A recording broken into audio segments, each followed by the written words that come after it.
माननीय राजा रतन अम्बेडकर जी बाबा साहब के पौत्र वो भी आए थे और बनते निबंध द्वारा हमारा धम्म दीक्षा हुई थी करेड़ा गांव गाजियाबाद मोहन नगर।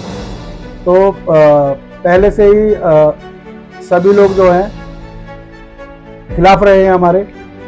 और इसमें जब धम्म दीक्षा हुई थी तो पहले भी हमारी बहुत सारी समस्याएं थी और ये पानी की व्यवस्था, हमारी पानी की लाइन काट दी गई, अधिकारियों द्वारा काटी गई। और मेरा तो ये कहना है, मैंने भी सुना है और देखा भी है कि करेड़ा गांव में जो पार्षद है उन्हीं की चाल है। उन्होंने मुझे धमकी दी, धमकी भी ऐसी दी। नहीं, वो अनजान लोग हैं। एक जो लड़का है जो नाथद्वार पे था, उसको मैं चेहरा देखा हुआ है मेरा, वो करेड़ा गांव में ठाकुर ही है। आज कल रात जो एक धमकी जो मुझे मिली, वो मोमडन है, वो राजीव कॉलोनी में रहता है। वो पहले भी एक वाल्मीकि राजीव कॉलोनी में उसके मर्डर में जेल पहुंच चुका है, मतलब मर्डर करा था उन्होंने।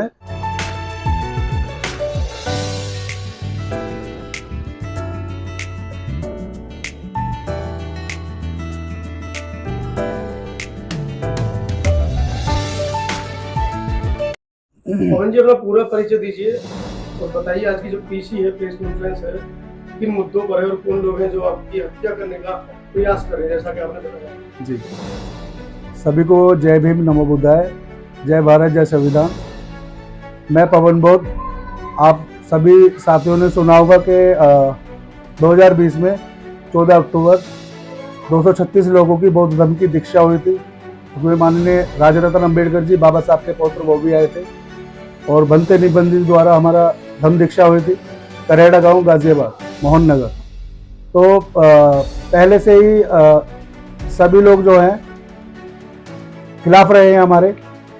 और इसमें जब धम्म दीक्षा हुई थी तो पहले भी हमारी बहुत सारी समस्याएं थी और बहन मनीषा वाल्मीकि जो हाथरस, उन्हीं के लिए उनके जो मतलब उन्हीं के उस पर हमने उनको न्याय दिलाने के उससे, और हमने ये देखा कि हमें कोई हिंदू मानता नहीं है, तो इसके लिए हमने बाबा साहब को पढ़ा, उनके विचार पढ़े, तथागत गौतम बुद्ध जी को पढ़ा, उनके विचार चले, उनके रास्ते में चले।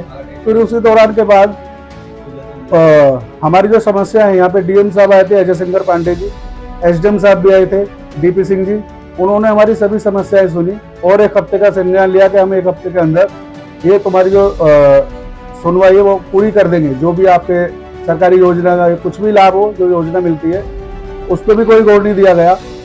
फिर उसके बाद धीरे धीरे ये पानी की व्यवस्था, हमारी पानी की लाइन काट दी गई, अधिकारियों द्वारा काटी गई। और मेरा तो ये कहना है, मैंने भी सुना है और देखा भी है कि करेड़ा गांव में जो पार्षद है उन्हीं की चाल है। उन्होंने मेरे से ये बोला कि हरिजनों ने मुझे वोट नहीं दी। ये उनकी रिकॉर्डिंग भी है मेरे मोबाइल में। विजेंद्र सिंह चौहान, अभी उनके लड़के की वाइफ है सुनिंदा सिंह चौहान, तो वो तो हमने देखी ही नहीं है। विजेंद्र सिंह चौहान जी को देखते हैं। तो मुझे पहली जो धमकी मिली वो 21 तारीख में मिली, 21/6, अभी पिछले महीने की जो है 21 तारीख में जो धमकी मिली वो मुझे करेड़ा गांव नाथद्वार पे मिली। तो मैंने उनको अनदेखा कर दिया। फिर उसके बाद 3 दिन बीतने के बाद 24 तारीख में 3 दिन बाद फिर मुझे एक धमकी मिली शाम को 3 बजे मोहन नगर।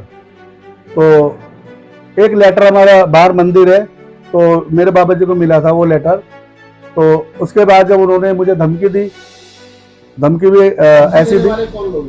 नहीं, वो अनजान लोग हैं। एक जो लड़का है जो नाथद्वार पे था, उसको मैं चेहरा देखा हुआ है मेरा, वो करेड़ा गांव में ठाकुर ही है। आज कल रात जो एक धमकी जो मुझे मिली, वो मोमडन है, वो राजीव कॉलोनी में रहता है। वो पहले भी एक वाल्मीकि राजीव कॉलोनी में उसके मर्डर में जेल पहुंच चुका है, मतलब मर्डर करा था उन्होंने। 302 और ये सब धारा उस पर लगी हुई थी। तो कल वो नशे में हो रहा था और उसने मेरे ऊपर लेटर फेंक के मारा। मैंने वो लेटर पढ़ा, लेकिन वो गायब हो गया, चला गया। तो मैंने वो लेटर देके अपने घर में बताया। फिर सभी ने पुलिस कंप्लेंट वगैरह, हम गए चौकी में।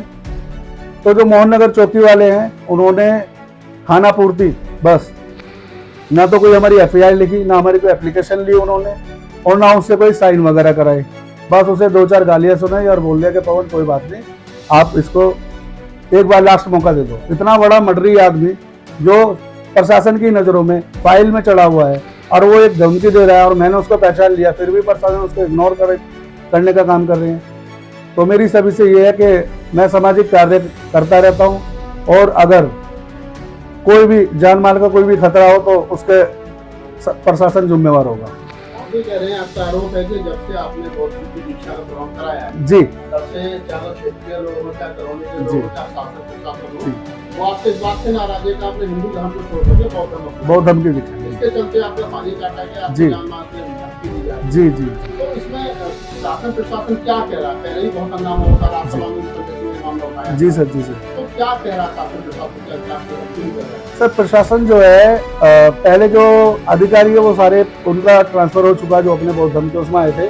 अभी जो है ये मोहन नगर चौकी प्रभारी जी का नाम में जगपाल सिंह जी है, तो उन्होंने मेरा बयान लिया, मेरे से पूछा कि क्या हुआ। मैंने कहा सर 21 तारीख से लेके अब तक हमारा ये मामला हो रहा है, डीएसपी साहब की नज़रों में है। पानी जो काटा गया है, जी। वो कब काटा गया? पानी तो 2 साल से पानी नहीं है, 2-2.5 साल से। जब आपने उनकी परीक्षा कराई, जी। उसके बाद पानी काटा गया। उसके बाद आपसे पानी नहीं आ रहा। जी कितने परिवार प्रभावित है उससे? मेरे हिसाब से तो 700-800 लोग जो हैं, हाँ, जाटव और वाल्मीकि समाज मिला के सभी लोग परेशान हैं। मतलब 700-800 लोग हैं और हाँ जी। जिनके लिए पानी नहीं। अभी आप पानी कहाँ से ले? पानी अभी मैंने डीएम साहब को 19 तारीख को मैंने फोन किया था डीएम साहब को अपने मोबाइल द्वारा। तो मैंने बोला कि सर ऐसे ऐसे प्रॉब्लम है, और मैं कई बार लिखित रूप में दे चुका हूँ, और मुख्यमंत्री पोर्टल पे भी डाला हुआ है, तहसील दिवस में भी दिया हुआ है। सब देने के बाद हमारी कोई सुनवाई नहीं हो रही है। तो निगम पानी के टैंकर भी जो आते हैं वो ऐसे ही आते, कभी दे दिया, कभी ऐसे होता है। मेरी बहुत जिरे बहस होती है अधिकारियों से। फिर चौकी प्रभारी जी ने कुछ ऐसा कोई संज्ञान में नहीं लिया, मतलब मैं उसे असंतुष्ट हूँ। अभी आपको ये जो कह रहे हैं, तो पानी आपका किस तरफ इशारा होगा? किसने पानी काटा है? किसके दायरे में पानी काटा गया है? देखिए जी, मेरे जो हमारे पार्षद जी थे विजेंद्र सिंह चौहान, मुझे उनकी बातों से ये लगा, उन्होंने जो बोला कि पवन हरिजन मोहल्ले ने मुझे वोट नहीं दी, तो हमें तो सारा डाउट उन्हीं पे है। और 2-3 आदमी गए भी थे जब पानी का पंप है, तो उन्होंने बोला कि भाई बोला हमने सबने कि पानी कैसे बंद हो गया, पहले तो सही आ रहा था कि विजेंद्र पार्षद से पूछवा दो, उसके बाद हम देखेंगे। मतलब आपका आरोप है कि विजेंद्र पार्षद जी। उसके सारे पर आपका पानी वो जी बंद सर, किया। जी। अभी जो और समस्या है, जैसे आपको बार-बार जान से मारने की धमकी दी जा रही है, तो ये कौन लोग हैं? क्यों जान से मारने चाहते हैं? अब सर देखिए, हम बाबा साहब के अनुयायी हैं और तथागत गौतम बुद्ध जी के रास्ते पे चल रहे हैं, मार्गदाता हैं वो हमारे। हम अगर अपनी आवाज़ उठाते हैं, संघर्ष कोई करते हैं, तो सभी लोग जो हैं वो चिढ़ जाते हैं, और कुछ पढ़े लिखे लोग हैं जो सपोर्ट भी करते हैं। हर आदमी एक सा नहीं होता है, मैं ये कहना चाहता हूँ। तो गाजियाबाद जैसे महानगर के अंदर आप जातिवादी व्यवस्था का आरोप लगा रहे हैं? जी सर, ये तो मैं लगा रहा हूँ, तो बिल्कुल। आपके साथ जातिवाद हो रहा है? हाँ, जातिवाद हो रहा है, हमें इग्नोर किया जा रहा है। चाहे हमारी योजनाएं हों, 19 घर की फॉर्म भर के मैं अपने हाथ से दे के आता है एसडीएम डीपी सिंह जी को। इसके जो प्रधानमंत्री 2.5 लाख रुपए मकान बनाने के लिए पास होता है, वो भी हमारी फाइल 1 महीना चढ़ाई और उसके बाद कैंसिल कर दी। क्या कारण बताएं? मैंने एसडीएम साहब से पूछा तो बोल दिया मैंने भेज दी तहसील में। तहसील वालों से पूछा, जो तहसीलदार साहब हैं वो भी ट्रांसफर हो गया, तो उन्होंने बोला कि एसडीएम साहब ने कैंसिल करा दी। तो अभी आपकी क्या डिमांड है? क्या चाह रहे हैं? सर हम तो यही कहना चाह रहे हैं कि हमें जो ब्लैक लिस्ट में डाला जा रहा है, सरकार शासन सब जो भी है किसी के द्वारा, हम भी तो इंसान हैं, हमारे ऊपर भी ध्यान देना चाहिए। हम बाबा साहब के अनुयायी हैं, और इसके लिए क्या आप हमें दरकिनार कर रहे हैं क्या? हम अपनी आवाज़ उठाते रहेंगे, चाहे आप हमारी तरफ देखो मत देखो, अपना हक लेके रहेंगे। तो जैसे कि बीच में कुछ वाल्मीकि समाज के लोगों ने भी आपके ऊपर आरोप लगाए थे, जी उसके बाद में जी। तो क्या परेशान होकर आप पुनः वापस जाएंगे अपने उसी दशा में, या इसी में रहकर आगे सुधार की गुंजाइश करेंगे? नहीं सर, मैं तो ये कहना चाहूँगा कि मैं बाबा साहब को पढ़ता हूँ, और जिसने बाबा साहब को पढ़ लिया, मैं तो अपने घर में वापस हुआ हूँ।